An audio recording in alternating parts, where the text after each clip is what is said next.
एक एक ईंट ईंट बना बनाकर पूरे पाकिस्तान को कर्जे में डुबा देना है और फिर पाकिस्तान को टेक ओवर करना है। इस स्टेज पे दुश्मनी करना I don't recommend it. When you send somebody an earthquake, मगर टर्की को केयरफुल रहना पड़ेगा। भी कोई कंट्री इंडिया के साथ दुश्मनी करती है तो उस कंट्री में सडनली इंसर्जेंसी बढ़ जाती है।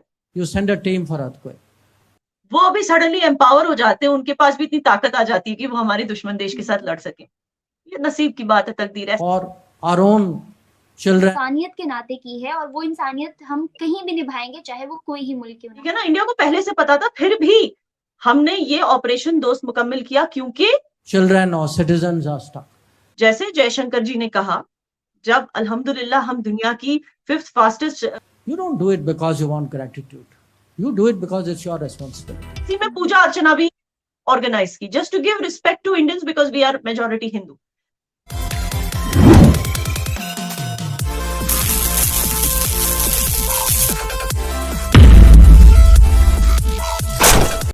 When you send somebody an earthquake, you send a team for earthquake. Or our own children or citizens are stuck. You don't do it because you want gratitude. You do it because it's your responsibility. How they react, how another country reacts, the world will judge them. The world will judge, at the end of the day, if somebody is grateful, somebody is appreciative, world will have some view of them. Somebody is not so, the world will have a different view of them. But I should not say I'm doing it because, in return he will say nice things about me. That's not the reason I went there. I went there because people were dying and we had the capability of saving lives. And this is something today which is part of our tradition, that India has always helped the world when the world is in distress. Today, as a bigger country, as the largest country in the world, 5th largest economy in the world, with the kind of leadership and confidence that we have, today that is the thing which is the right thing. हमने Iran को भी help किया है, ठीक है ना। हमने अफगानिस्तान को भी हेल्प किया है, हमने नेपाल को भी हेल्प किया है, हमने इतनी कंट्रीज को हेल्प किया है, लेकिन कभी हमने ये उम्मीद नहीं रखी कि हम इनको दबाएंगे, हम इन पर दबाव बनाएंगे। हम चाइना नहीं है, वो चाइना की हरकतें हैं कि मतलब एक एक ईंट ईंट बना बनाकर पूरे पाकिस्तान को कर्जे में डुबा देना है और फिर पाकिस्तान को टेक ओवर करना है। ये तो चाइना की स्ट्रैटेजी है। श्रीलंका के साथ भी यही स्ट्रैटेजी चल रही है चाइना की। हमारी स्ट्रैटेजी ऐसी नहीं है। अच्छा। फर्स्ट फास्टेस्ट ग्रोइंग इकोनॉमी है, 5th लार्जेस्ट इकोनॉमी है। जब अल्लाह ताला ने हमें इतनी बरकत बख्शी है तो अल्लाह की आजमाइश से हम पीछे थोड़ी हटेंगे। अल्लाह ताला के इम्तिहान में खरे उतरेंगे और उतरे।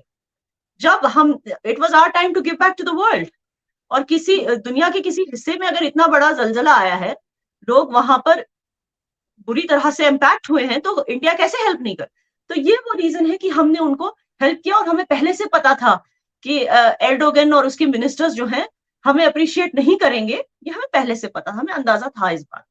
इसलिए क्योंकि टर्की हमारे लिए इंपॉर्टेंट नहीं है, मगर टर्की को केयरफुल रहना पड़ेगा, संभल के, क्योंकि इंडिया के साथ इस स्टेज पे दुश्मनी करना आई डोंट रेकमेंड इट। क्योंकि आप देखिए, मैं कुछ ज्यादा नहीं बोलना चाहती, लेकिन क्या होता है कि जब भी कोई कंट्री इंडिया के साथ दुश्मनी करती है तो उस कंट्री में सडनली इंसर्जेंसी बढ़ जाती है।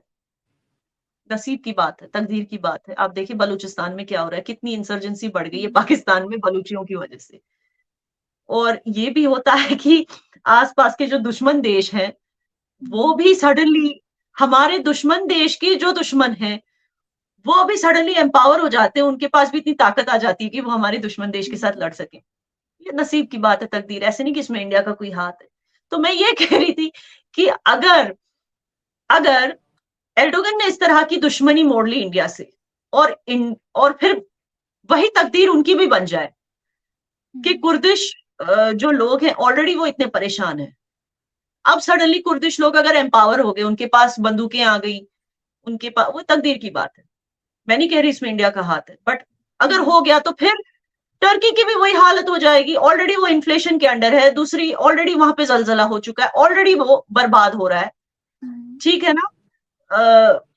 उसके ऊपर अगर इंसर्जेंसी बढ़ गई कुर्दिश लोगों की तरफ से, सडनली कुर्दिश लोगों के पास गन्स आ गए, हथियार आ गए, पैसे आ गए, एम्पावरमेंट आ गया, वो लड़ने लग गए प्रॉपर तरीके से, जैसे बलूचिस्तान पाकिस्तान से लड़ रहे हैं।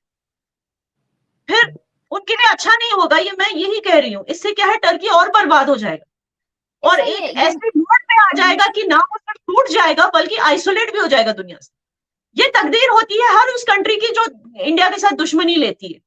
तो मैं बस बता रही हूँ कि ऐसी तकदीर वो क्यों अपनी तरफ इनवाइट कर रहे हैं। जी ये ना जी, अगर मैं बात करूं करंट सिनेरियोज की, तो India literally has that power कि कोई भी मुल्क उसके साथ बिगाड़ना नहीं चाहता। पूरी दुनिया में उनके फॉरेन रिलेशंस बहुत अच्छे हैं और हर मुल्क उनके साथ बना के रखना चाहता है, इन्वेस्टमेंट करना चाहता है, बिजनेस करना चाहता है, ट्रेड। पूरी दुनिया जो है इस वक्त इंडिया के साथ अच्छे ताल्लुकात चाहती है, ट्रेड करना चाहती है, हर तरह से अच्छा बॉन्ड बनाना चाहती है। ऐसे में टर्की ने अब जो हरकत की, या पाकिस्तान जो हरकतें करता आ रहा है, मुझे लगता है कि यही 2-3 ममालिक हैं जो इस तरह के सिनेरियोज कर रहे हैं। तो क्या फ्यूचर दिख रहा है आपको? इवन यूएसए तक ने जो है ना घुटने टेकने के करीब आ गया कि उसने भी हिंदुस्तान के साथ हाथ मिला लिया कि अब हमें आगे बढ़ना है तो इनके साथ मिलकर। जहां इतनी बड़ी सुपर पावर ने जो है ये काम कर दिखाया, वहां पाकिस्तान और टर्की अपने अंदर कौन सी पावर महसूस कर रहे हैं जिसकी वजह से वो हिंदुस्तान के साथ जो है ना अभी तक जुड़ नहीं पाए या जुड़ना नहीं चाह रहे? कोई बात नहीं, मजा आता है। हर हर कोई दोस्त ही बना रहे तो लाइफ बोरिंग हो जाती, कुछ दुश्मन भी होने चाहिए तो मजा आता है। अब देखिए हमारी डेमोक्रेसी में क्या हो रहा है, हर को मतलब मोदी जी को भी मैच ही नहीं कर पा रहा है। अब बोरिंग सी होती जा रही है डेमो। अब वोट भी किसको दें, अगर ना किसी को, अगर जिसको अगर मोदी जी से प्रॉब्लम भी है वो किसको वोट दे, क्योंकि मोदी जी जितना काम कोई नहीं कर पा रहा है उनकी गवर्नमेंट। तो यही चीज बाहर भी हो रही है।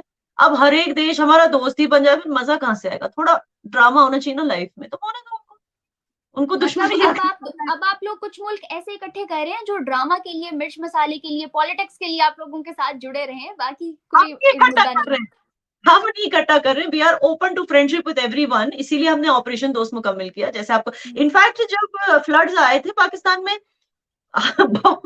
थोड़ा सोच विचार करने के बाद हम पाकिस्तान को भी हेल्प करने के लिए रेडी हो गए थे। वो तो पाकिस्तान पीछे हट गया, कहा कि हमें इंडिया से हेल्प चाहिए ही नहीं।